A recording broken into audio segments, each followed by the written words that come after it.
G'day, welcome back to the How To series. I'm Tim from Eat Media. And I'm Inika from Ambition Social. So today we're carrying on in part 2 of our chat about LinkedIn. So if you haven't seen part 1, hit pause, go back and watch the first one because there's some good info there that we're going to follow up on in today's episode. Today we want to talk about how to make sure we're getting the most out of LinkedIn in order to try and grow your business. Exactly. I wouldn't know where to start. Inika, where do we start? So last week we spoke about why LinkedIn is a beneficial platform for businesses to use to market themselves. Mm-hmm. So go back and watch part 1 and then come back. So part 2, I'm going to share some tips and tricks with you today. So if you go, yep, okay, I've taken that on board, I'm going to use LinkedIn.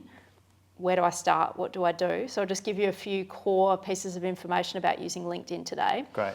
So last week I spoke about quality over quantity. Mm-hmm. So the idea of posting less frequently, but having a higher quality of post, and also just really bearing in mind that you're talking to a very niche audience, and that's your professional contacts. So don't go posting photos of your dog or something. As in, it's not a place just to get likes. It's a place to talk about your business, to share your achievements, to share your thoughts about a particular subject. Mm-hmm. So definitely quality over quantity. Yep. And then when you've shared those posts, then the next important thing to remember is, so on LinkedIn, just like on Instagram, you can have a business profile and a personal profile. Yep. But the key difference with LinkedIn is that, and so LinkedIn operates more like Facebook in that you set up your personal LinkedIn profile and you set up your online resume and you say, I'm Tim Phillips and I've been at Eat Media for the last 8 years, mm-hmm. and then list the rest of your work history. Mm-hmm. Then you create a company page for Eat Media. So you set up your personal profile and then you create like a linked company account, a company profile for Eat Media. And you might go, okay, so I'm going to share a post about Eat Media's achievements or Eat Media's 8th birthday, and I'm going to share it to my company page. Mm-hmm. But your company page might have 4 followers because you've only just set it up. And so I'm following it, Jess, your wife, is following it, and maybe your dad's following it. Yeah. And if you share Dad doesn't use LinkedIn, so that's dormant. Yeah, so you share that post, you might get 1 like from me, who's on LinkedIn all the time. Yeah. However, you may have set up your LinkedIn profile 10 years ago and you may have 200 or 300 contacts on your personal LinkedIn profile. Mm-hmm. So if you take that company post and you share it to your personal profile, then all of a sudden it's being seen by your hundreds of personal, professional contacts. Does that make sense? Yeah. Yeah, so don't just post in isolation to your company profile and hope that it gets seen. Yep. You need to actually share it to your personal profile and then it will be seen by your connections, by a good portion of your connections. Yep. And then if they interact with that post, then it has a chance of being seen by their connections as well. So that's how you kind of form a network on LinkedIn. Okay, cool. Yeah, there's a good flow there. There's a really good flow. So you're not going to get much growth on LinkedIn unless you're actually doing that sharing to your personal profile. Yep. That's one really important tip. Mm-hmm. And it's actually really quick and easy to share from your company profile to your personal profile. So if you're wanting to grow your actual company brand on LinkedIn, then that's a really core tip on how to do so. Nice. Yeah, I like that. Yeah. Quite simple. It is. It's so simple, but a lot of the tips on social media, they're simple, but people don't necessarily know or think to do them. Yeah. So having a bit of a cheat sheet, like for my clients, I'll create normally a Loom tutorial actually walking them through how to do these things. Yeah. So that it becomes habit. What's a Loom tutorial? Loom. So Loom's amazing. Loom records your screen. So let's say that you've got your laptop. Yeah. And I'm wanting to show you how to share your company post to your personal LinkedIn profile. Mm-hmm. I can log into LinkedIn, turn on Loom, and actually film myself giving you a little tutorial, and it will actually show you me taking those steps. Then it creates a little video, and I can email it off to you, and you can watch it and do it in your own time. That's awesome. Yep. That's awesome. Loom, okay. Loom. Right. There you go. Yeah. I can see some uses for that for me. So thank you. Write that down. Yes. Loom. Yeah, absolutely. Cool. Once you've gotten the hang of sharing your company post to your personal profile, another important tip is to actually seek out new connections on LinkedIn. Mm-hmm. So you probably, like if you've got a LinkedIn profile but you haven't logged in for a while, you might log in and see a whole bunch of new connection requests. Mm-hmm. So I would recommend actually making it a habit of either trying to seek out new connections or at least accepting those connection requests that come in. But a caveat to that, don't just accept anyone's connection. So LinkedIn is very strict on you should be only reaching out and connecting to or receiving connections from people that you actually know and or want to know. So it's not like Instagram where kind of you just follow anyone and anyone follows you back. Yeah. It's supposed to be a high quality professional network. Yep. So I wouldn't go reaching out to someone that you don't have a reason to reach out to. And there are a lot of spam people on LinkedIn who just go out trying to make lots of connection requests to try and sell you something. Yeah. So just be mindful of that when you're seeking out new connections on LinkedIn. And even if you receive a request, just also maybe not necessarily if you've never met them and you may have a connection or two in common, still be mindful of who you're going to let in. Yeah, because as we said on last week's tips, the algorithm on LinkedIn, you see the content that your connections share. So if you're accepting a whole bunch of spam connections, then you're going to be seeing spam in your feed. Right. Yeah. No, they might be call. real people, but they might be trying to sell you things. So, Yeah. Yeah. Okay. Good to know. Yeah. So be mindful of that when reaching out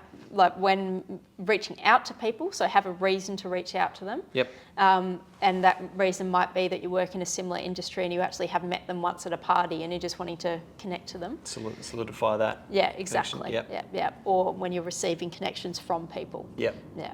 Okay, cool.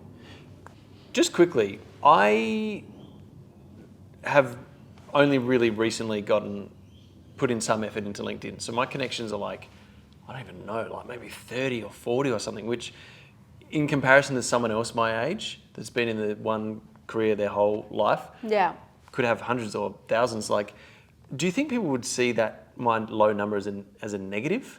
People won't even notice, to be perfectly honest. So when you reach out to connect with people, the number of connections you have is visible, but that certainly never stopped me from connecting with somebody. Yeah, it's not like, it's not the same as Instagram and Facebook. So it's not like if someone sees that you've only got 30 Instagram followers, they might go, oh, that's a spam account. Yeah.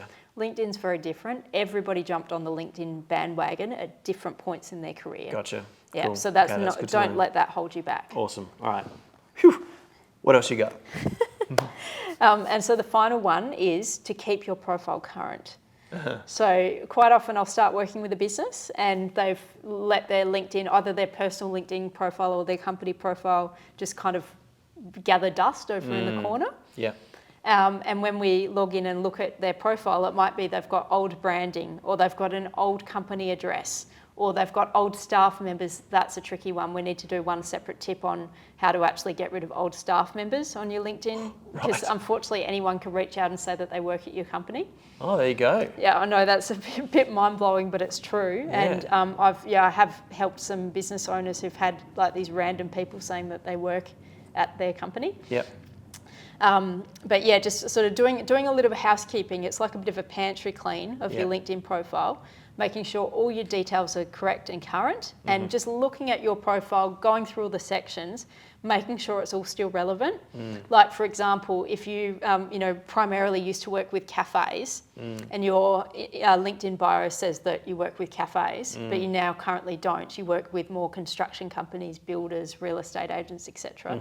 Make sure that's visible in your profile, whether it's your personal profile or your company profile or both. Yep. Just keep it current. Yeah. And just think about how it's like updating your resume. You would never send an outdated resume to a potential It's not a good employer. look, is it? It's not a good look. look. Recent work. Well, in 2005, I worked at IGA North Adelaide.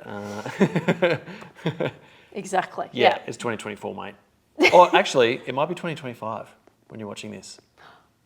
Wow, that blows my mind, but it could be. Yeah. It could be. Not that we're pre-recording this. This is live. No, it's Melbourne Cup Day Oh today. yeah. Who wins the Melbourne Cup? Could you let us know? Really cool. Well, I'm keen to check that out. I wouldn't mind betting out. Yeah. No, so forget that. This is to sort of discuss like Ambition Social. This is kind of like something that if someone works with you, these are very early stages of the process, like going through your accounts and clearing through things and making sure things are up to date and in the Exactly. right place. Yeah, the word for it is auditing. So auditing, so if you're a business owner and you just have no idea what you're doing on LinkedIn and you want some help and some guidance, then yeah, that's what someone like me would do. So I would actually audit all of your social media profiles and give you a list of action items, step-by-step action items, as well as instructions, Loom tutorial instructions on how to correct each of those things on your profiles. Cool. Because it might come naturally to someone like me, but it may not come naturally to you. And that's completely normal because the social media landscape has changed dramatically. Yeah. So yeah, if you need some help with that, that's exactly what a business like mine does, or a Awesome. consultant like me does. Yeah. Yeah, Yeah. cool. So handy for people that are flat out with their business to be able to get that help. So if you feel like you need some help in that area, reach out to Inika at Ambition Social. She'd be more than happy to help you out, or as you often say, to send people in the right direction if it's not the right fit. Or Exactly, yeah. So if I think that you need a different sort of help, then I'll point you in the right direction. If you need a LinkedIn profile picture, boom. Let's get snapping. Let's you get took my snapping. profile picture, yeah. This is true. Yes. Yeah. And we've got a decent stockpile, so if you ever want to change it, we could almost... Absolutely, yeah. You could almost, for a while, you could do a new one per week. Yeah, I For could. a little while. That New would one per day, actually. That would spin people out on LinkedIn. LinkedIn is a weird world. Yeah. You can kind of set and forget in some ways, as in you can keep the same LinkedIn profile picture for years because it sort of becomes part of your brand. Yeah, sure. Yeah. Nice. Face for personal. Yes. And then Logo business? for brand, yeah, Logo exactly. for brand? Yeah. Good point. So it's again a bit like Facebook. So your own face for your personal profile. Yep. Don't be a lurker sitting there with no profile picture because that looks weird, and I'm not going to accept your connection request. Yeah. If you're reaching out to me on LinkedIn and you have no profile. Yeah. Not a Yeah. good sign. Cool. Anything else you'd like to add with LinkedIn? That's it. It takes some time getting used to. It's by far the platform that my clients struggle with the most. But once you get the hang of it, then it's a pretty powerful, high-quality tool to help get some targeted leads for your business. And sort of maybe the hardest for people, or the most feared, but Yeah. also from what I've digested from these two sessions is kind of the quickest and easiest to fix and get on track. Exactly. Yep. So yeah, if you are particularly busy and you're wanting to create some content, but you just don't have the time to do, multiple posts per week, then give LinkedIn a go. Amazing. Beautiful. Hope you enjoyed part 2 of our LinkedIn chat. If you've got any thoughts, chuck it in the comments. Any questions or something you'd like to add, something maybe you have tried that has really worked for you, maybe something you've tried and you've had some trouble with it, let us know. We'd love to hear what's happening out there so that we can get that feedback on how the tips are going out there. Hit the like button, hit the notification bell, hit subscribe. And if you would like to share this video with someone that you think could get some value out of it, hit the share button. Copy that link, send it through. See you next week. See you then. Bye.